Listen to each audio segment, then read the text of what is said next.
5. Do you expect this player to be NHL ready in a year? Like, in other words, a year after he's drafted? Depends on the player, to be honest with you. Some players are physically more ready than others. There's a couple of kids that might need a little more time to get stronger.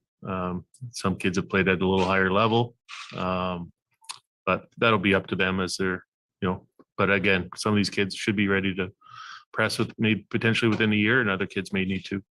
Chuck, I know you kind of touched on this back at the end of the season, but obviously things may have changed.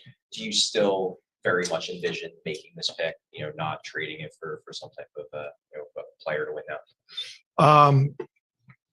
Well, if we're going to trade the pick outright, it needs to be for a player in a certain age group. It'd have to be a player that could help us win now, but also win for several years. I don't think we're looking to bring in somebody, in their late 20s or early 30s.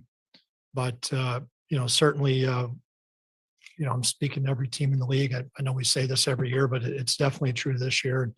Trying to ascertain what the value of that pick is, and if somebody has designs on it and makes the fair offer, we got to consider everything. The other side of that is, with so much talent kind of bunched up together, does it make it potentially easier to make that decision, knowing that the guy you really like at 5 could still be there if you move down X number of spots? Yeah, I mean that certainly could be the case. I think the top end of this draft is, as Brent mentioned just previously, is fairly scrambled. I'm sure everybody would have different readings on the group and different lists. I think there's probably several names that would all be in most teams' top 10, but they could be ordered quite differently. So, whether that creates more movement or less movement, I'm not sure. But I think, there's already been some interesting conversations, and I think everybody's trying to get a sense of where everybody's at, but also what the value of that pick is.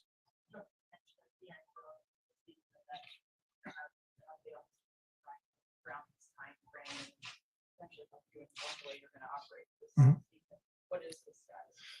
Well, he's continuing to progress. He certainly improved since the end of the season. He's certainly further along now than he was a month ago or 2 months ago. In saying that, the bulk of his rehab is still ahead of him. He's starting to intensify his off-ice workouts, and again, it's going well, but there's several more steps to go before he gets on the ice. So it's still difficult, if not impossible, to predict where he'll be in 2 or 3 months. But the last month has been encouraging, but there's still more work to do. As well as the bigger team situation, how does that go as we finish with that? What you're looking for? Yeah, not at all. Not at all. He's no different than any other coach. We heard the old adage, best player available, but we're looking for a player, whether it's realistically, it's not going to be a goaltender this year at 5, certainly, but a forward or a defenseman that has a skill set that can help us for many years. So we're open to either position. There's some excellent defensemen, some excellent forwards, and certainly we're looking for talent at the top of the draft. Chuck, just to go back to Libby's question on Ryan Ellis, do you expect him to be ready for training camp, or is that still on the? I don't know how anybody could predict that right now. That's certainly the hope and the goal, but we'll have to see. Starting to again ramp up the rehab, which is great that he's at that point where he can ramp it up, but we'll just have to see how everything responds. Sorry, I was going to say with Joel Farabee, when did that kind of happen, or when did it evolve into that he had to get surgery? It happened 2 weeks ago, actually. Crazy. I think it was one of his first sort of formal workouts of the summer. He was warming up with light weights on the bench press, and he felt, I think he called it a pinch or some kind of pinching sensation in his neck area. So he was able to see a doctor in the Syracuse area, got some imaging done. We got him down here last Monday to see Dr. Yoon, and then he literally got him into surgery 4 days later. So I didn't even know what to say. Extremely unfortunate and unlucky for him.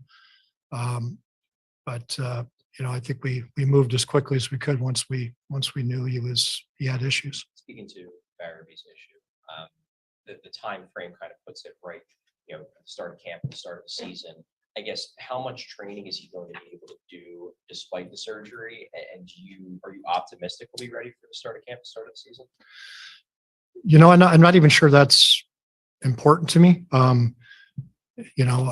Just looking at some of the scheduled drafts we have coming out, I think we have 8 games in the month of October. So, to me, it's about getting them right. And going to your point, I'm not 100% sure yet how quickly he can get into getting stronger and really working on, not just his upper body, but his lower body as well, and building some strength to help him become a little bit more durable. He plays hard. He's a fearless kid. And this is going to be a big summer for him from a strength and development,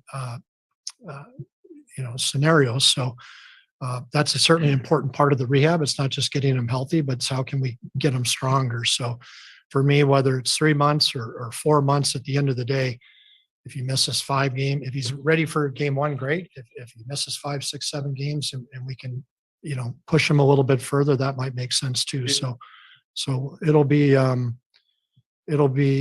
make every decision with him based on his long-term health, welfare, and development. Did the doctors speculate on whether or not any of this was tied into, he had a couple of bad, situations last year with injuries, upper body type things.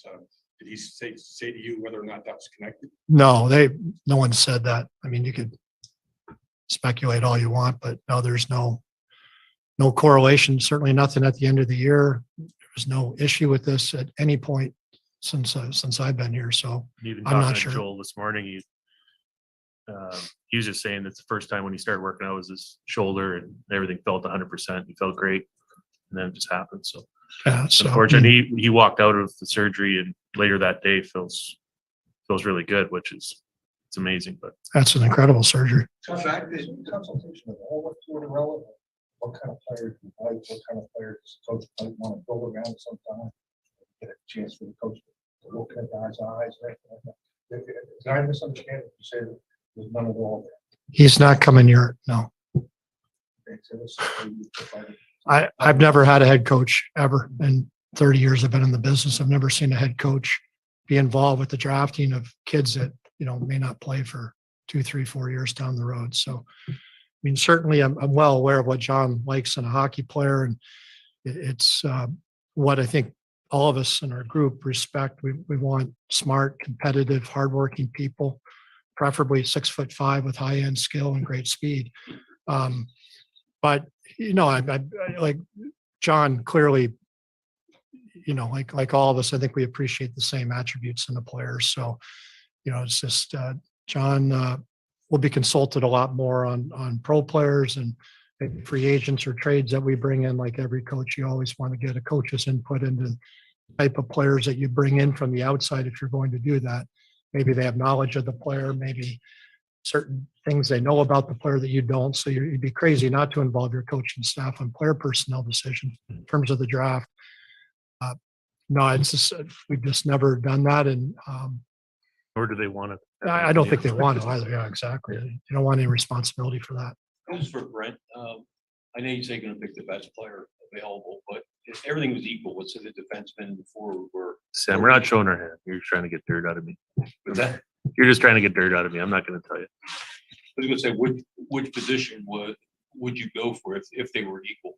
Why would I tell you that? Sam, we could use everything. We could use a center, a wing, a defenseman. So it's. But in reality, there's obviously a grouping of players that a lot of you guys are aware of, and we have some guys higher than others. But we're at the mercy of the teams in front of us a little bit. But again, we have a couple players targeted that we're hopeful that are there at 5, and if that's the case, then we'll make that decision. Going back to Farrah for a second. He had the same surgery Jack Eichel and Tyler Johnson did. Does it give you a little bit of, I don't know if ease is the right word, but the fact you saw Eichel have it come back 3 months, Johnson come back, get that 3 months, that give you hope that Joel could have the same sort of run play there? Yeah, it did. And I know, Joel and Joel's family and his representation certainly were encouraged by the results that they've seen. And we obviously consulted with more than one doctor. We got multiple opinions, and everybody thought that this was the best approach. So, again, for Dr. Yoon to see him on a Monday, recommend the surgery, and you had it on a Friday, there was a high degree of cooperation, a lot of communication with everybody, and we all felt that this was the best way to go, not just short term in terms of getting him back as a player, but for his long term health as well. So it's incredible. There's still just only 3 players that have had it, but my expectation is that this will become a little bit more commonplace as we move forward. Right, there's typically a consensus, probably top 2 or 3 in each draft. With this draft, do you know where maybe things can start to really vary in terms of how teams view a certain player? One. No, this year's a little different. And you guys read about the names. It's I know I talked to a lot of my counterparts. There's a lot of differing opinions at the top end of the draft. It's not as much of a consensus as some teams think, or some sort of media think. But I think you see the general names. We have a couple layers of players where we, a certain amount of guys that we're comfortable with where we're at. And then another layer, maybe you can move back a couple spots, maybe move back a number if you're confident, at the draft table.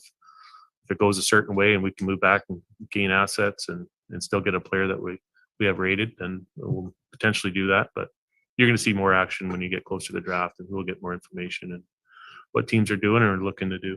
Chuck, it's been a really long time since a top 5 pick has been traded, whether it's a trade down or whether it's whether it's trading for a player. It's been done, but usually it happens before the team goes to top 5 pick. I guess why do you think that is so rare, and do you think this draft has the potential to be different in that sense? Were you in our meeting this morning? I swear to God, we were talking about that. I was asking, when was the last time a team traded back from number 5? And We haven't looked it up. Shen? Yeah, Like, we haven't looked it up officially. Yeah, That's what we were talking about. that's the only name we came up with, and I have Ian and Cole, and they're digging it up for me. They gave me a lot of great things today, but it's hard. I assume because you've had, obviously, you have to have a pretty bad season to earn the number 5 pick, or to earn a top 5 pick or a top 10 pick. And it's still the best way of acquiring top end talent. So, I think it's difficult to trade because that's a great opportunity to fix at least one hole that you have long term in your organization. And then there's also the talking about today, there's the human or the emotional or the psychological side of it as well. You have guys that have worked all year preparing their list, and they get a chance to get a top guy. And, as a manager, you're trying to give your guys more opportunities, not take opportunities away from them. So I think that factors in as well. But yeah, there haven't been a lot, and we're looking at that, and you're trying to ascertain what's that value if you do. How much do you need to get back to move, from 5 to whatever. That we all have our probabilities and how much each slot over time has become an NHL player, a good NHL player. But then you got to factor in this draft, as Brent said, the layers. Maybe you have a layer of 5 players and then another layer of 5. And if there's a big discrepancy, do you really want to trade out of one layer into another? Or if you do, what are you getting? You got to be getting something. So we honestly met on that for an hour today. It's not our first meeting, but as you get closer, you're starting to ask those questions because teams are calling you. Would you trade out of 5? Sure. You always say sure.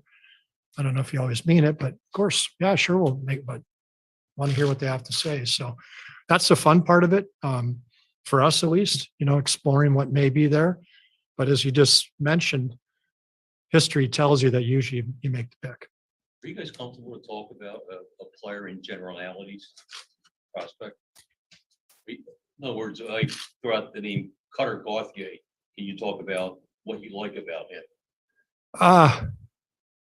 I don't know. I've never really done that just because then you get into going through all of them like the kids at the top end here, there's like every year there's some really good young players. I think the one thing that separates this draft from many is I think the top five is still in flux, maybe obviously beyond the top five, but seems like a lot of years there's a little bit more certainty as to maybe who the top 3 or 4 players will be. To me, there seems to be more uncertainty this year than most years, which could provide a great opportunity for us. But no, to answer your question, I don't think that's proper. We've talked about you guys maybe moving back with the unpredictability. There's a guy you have targeted your spot. Would you go up to get him? Is that a possibility? I just think it'd be hard, Yeah. realistically. But maybe would it be a little bit less difficult considering how evenly everybody is bunched? Yeah, Because they can still move back and get their guy. yeah, potentially. You're not sure how it'll play out. It could play out either way, and I've tried to think it through from both angles, and I could see arguments where it's either going to be harder or easier to move up or back. But realistically, the likelihood of us moving up, I would think, would be much slimmer. Would be slim. It could happen, but I think we're going to be happy picking at 5, and I think going back to Charlie's question, I think you got to weigh what type of price would you want to move back from 5? Is there even a price, and if so, what price? I think that might be more relevant than what it would take to get to 1. Chuck, would you actively look to acquire a second round pick? I know you guys don't have. Yeah, definitely. I think the priority is making sure we do well with our first pick, and if we can still get a great first round pick and find a way to get a second round pick or to get another player, to get another prospect or something, sure. But I think that's secondary to actually looking at the top end of the draft.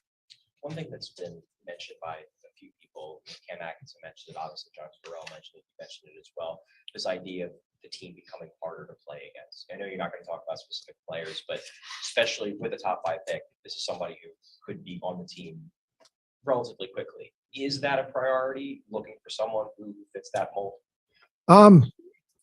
I still think you got to make sure you get high end talent. But high end talent, as we just saw in the playoffs, you look at Tampa, you look at Colorado, they have a lot of high end talent that is packaged in, oftentimes in a big or competitive or speedy frame. And so I think we're certainly, like everybody, want to get the most competitive players we can get, but you can't forsake talent. You have to make sure you're getting talent, and where we're picking, we should be able to find competitive people that have talent. Chuck, switching gears, are you looking to add a veteran goalie, or do you think Fedotov and Sandstrom will battle for the number 2 spot? Or are you bringing a veteran goalie? That's still up in the air, and not. That's in all honesty. Obviously, we're going to look and explore what veteran goalies may be available, and talking to teams about potential trades and trying to see what the price would be to do that.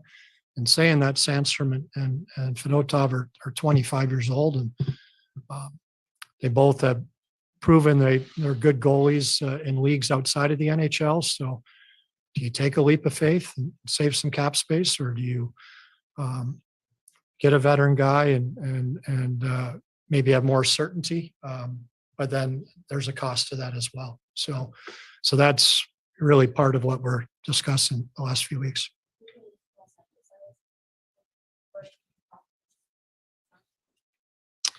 Just continue to get better. He had some injury issues for a while, but the last couple of years he's steadily improved. I think he has over, I'm not even sure, between ECHL and the American League, maybe over 80 games of experience now over here, plus time in the Swedish league, and he has some games at the NHL level. But he's a highly competitive kid that's continued to progress. So certainly looks like he has the ability to play in the NHL again, whether it's right away or 3 months down the road or a year down the road, time will tell. But for us, he was a key guy. He was going to be an unrestricted free agent. So Barry did a good job. Barry Hanran did a good job working with his agent and finding a fair solution, giving him a little protection in terms of the one-way deal in year 2, but also allowing us to, maybe have a competition this year as well. Going back to Ryan Ellis for a second. When we talked to him, he described his injury as multi-layered, really kind of very nebulous. Can you give us any clarity on what he's dealing with, what he's rehabbing from? It's multi-layered. It's almost everything in the middle of the body. There's multiple areas that he's working to strengthen and rehab and trying to put all the pieces back together, so to speak. And again, he's made progress. He is, determined to get back and not just play, but be a good hockey player, be the player that we wanted him to be when we acquired him. He was probably the most excited player last training camp coming in after he got over the initial shock of coming from Nashville, and so excited to play. And it was incredible watching him. He spent just hour after hour with Ivan Provorov. They had breakfast together. They talked together before practice. They were obviously partners on the ice. They had lunch together. He wanted to get to know Ivan so well that they would build this chemistry as quickly as they could on and off the ice. And I was like, this guy's a true professional. It was incredible watching him interact with Ivan and Ivan interact with him and how, they were trying to make each other better. And then this world came crashing down. So it's been extremely difficult for him on many levels, obviously physically, but also emotionally, trying to become a part of the team when you play 4 games and you're basically rehabbing all year. You're not with the guys. You're not on the road. So he's very excited and bound and determined to get back. He's made progress, and I'm not trying to be vague. I just don't think anybody could look anybody in the eye and say he'll be back by this time frame. Like he's where we thought he would be. He's where the medical people thought he would be. But then he's got another step he's got to take. Hopefully that responds, and another step, and then get on the ice. And how does that respond? And so it may go quicker, it may go slower. For me, the ultimate goal is to make sure we get him back as quickly as possible. And hopefully the goal has been for camp and for the start of the season. Hopefully that's the case. But, the bigger picture here is making sure we get him back. And that's what we're focused on. With Ellis's uncertainty, how hamstrung does that make you, though? Because you really won't know. Maybe it sounds like you won't know until camp, maybe, if he's ready. So how hamstrung are you? And you don't know whether you have to get another veteran defenseman in the summer or We'll know before camp. I mean, we may not know on July 13th, but I would think over the next month we would start to get a pretty good picture as he continues to advance in his rehab protocols, both off the ice and on the ice. And is he still going forward? Are there any step backs? Does he stall at a certain step? I mean, this is all the uncertainty. It's not trying to be vague or hide anything, trying to be as completely transparent as I can be, but there's certainly a path where it could go really well.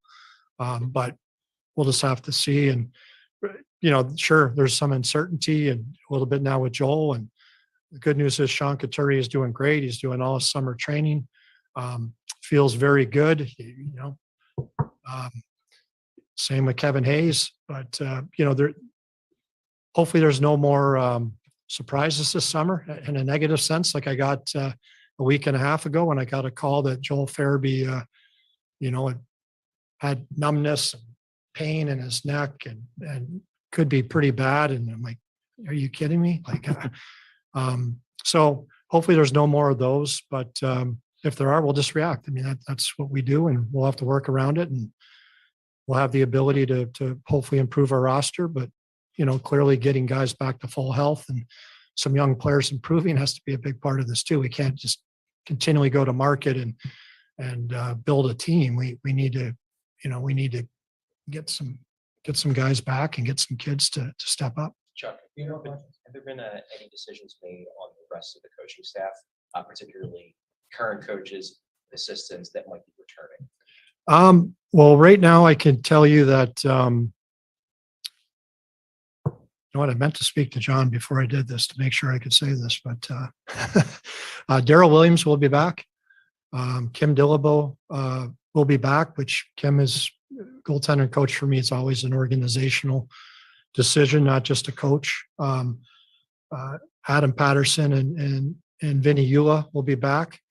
And after that, we're working through, just from what I know right now, Torts is in the process, has spoken to or will speak to everybody that was on staff last year and tried to see if there's a fit, if if it can work for the people that were here last year, if it can work for John, I mean, it's got to be a two-way street. There's got to be a comfort level. And we'll continue to talk to people outside the organization as well. So we're in the middle of that process, and you know, whether it's done this week, next week, the following week, I'm not sure, but that's what we're working on now. Kind of Just follow. improve this team this summer. When your head coach says we have to get a corner, you hear that, you agree with that, you dispute that, you take that into account when you're trying to improve the team. I'd love to hear your reaction when you said something like that. I 100% agree. That's why we hired him. And you have to remember, 1920 season, we were a hard team to play against. We played hard, and playing hard isn't just being big and strong and physical. It's playing the game the right way. It's having the puck. It's forcing the other team to defend. It's forcing the other team to play the way you want them to play and on your terms. And so it's not just about personnel. It's about not defending all the time. It's defensive structure. It's how you retrieve pucks and get out of your own zone. Again, it's hopefully having the puck and not being trapped in D zone like we were for a lot of last season. When you're defending all the time, it's hard to dictate. It's hard to be aggressive because all you're doing is reacting to what the other team does. So we want to have the puck, but to have the puck, you got to defend quickly, you got to defend well, and you got to get the hell out of D zone. And once you do that, then now you can manage the game. You can make puck decisions. You can chip and chase. You can enter under control. You can do whatever you can do because you have the puck and you can dictate the flow of the game. So that's what we want to get back to. That's what we want to be. That's what Torts' teams have always been.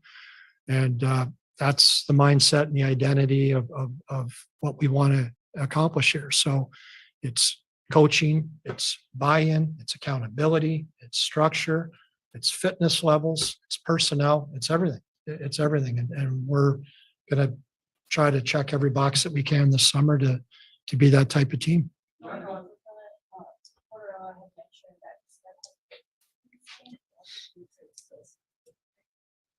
Why do you think about that impression? Why do you think that can help?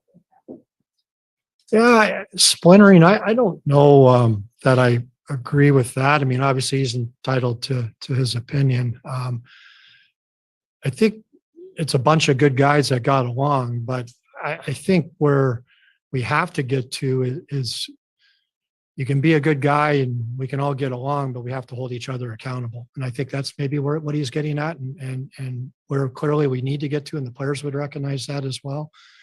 It's about having standards and both off the ice and on the ice.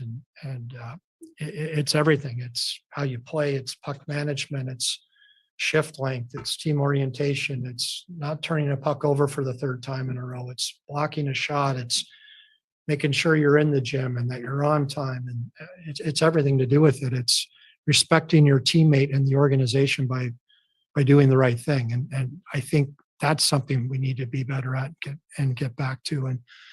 But it's a good group of guys that like each other and they want to get better. This group does not lack character, but we clearly need direction, accountability, and not just from the coaching staff. A part of that has to be internal too. And I think that's probably what he meant is creating that internal push where it doesn't always have to be the coaching staff. You know, the draft, Especially Daryl, what do you guys drop the They're good at what they do. They're good at what they do. They're good people. They're good coaches. And I think as we fill out our staff now, I mean, clearly, John is looking for sort of, I would say, the two top assistants. And however they're labeled, typically one runs the defense and the PK, and one will run the forwards and the power play, called a defensive coordinator, an offensive coordinator, whatever type of labels you want. And those are probably the roles we're filling right now, the people that'll come in and have some of those hands-on specific roles that John will entrust to them. So, we'll work on that, and certainly Daryl and Kim will bring a lot to the staff. Again, Kim's role is not just an everyday with the NHL team type of role. He also works with Brady Robinson. He manages our overall goaltender development program. He's involved in watching goaltenders for the draft. He is a coach that is heavily involved in the draft. We won't draft a goaltender that Kim and Brady don't sign off on. I mean, they know a lot more about goaltending than any of us in our staff will ever know.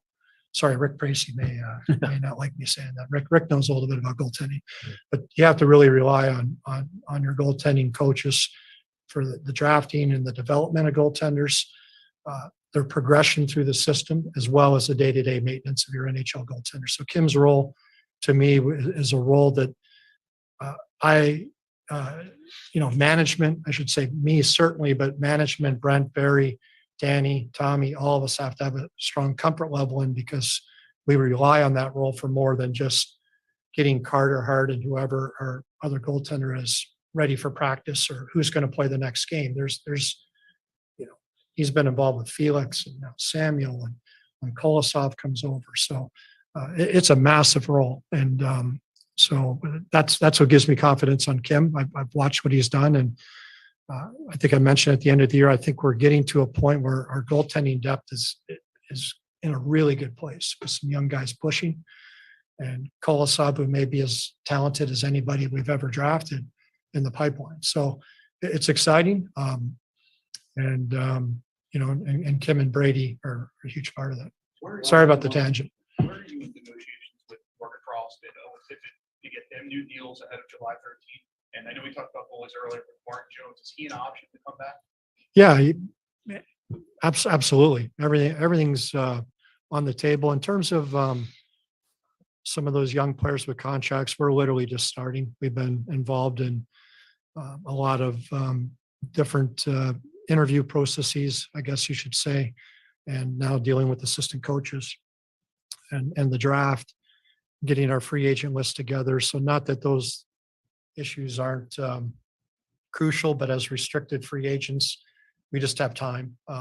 So we actually had a meeting yesterday on that, getting together and getting our comps together and getting our plan together. And so probably over the next week or so, we'll make contact with them, and hopefully some of them go quickly, but I'm sure over the next few weeks, we'll get those You done. mentioned free agency. Do you see yourself making a big splash in free agency, or do you think cap restraints will hold you back in that? Yeah, we'll see. We'll see. We're unlike several teams, we don't have the cap issue. We don't have the cap issues that several teams do, where we literally have to move bodies out to become cap compliant. We can be cap compliant easily. We are cap compliant. If we want to be really aggressive in free agency, then we have to get creative. So it's just how aggressive we want to be, and how aggressive can we be. That may dictate how many transactions we have to make, but we don't, at least this is the best we've been for a few years, at least in terms of, we're cap compliant. If we go away from the summer, we got a hockey team, we're good to go. So it's just how aggressive do we want to be? Last one. Okay, thanks. Thank you. Thank you.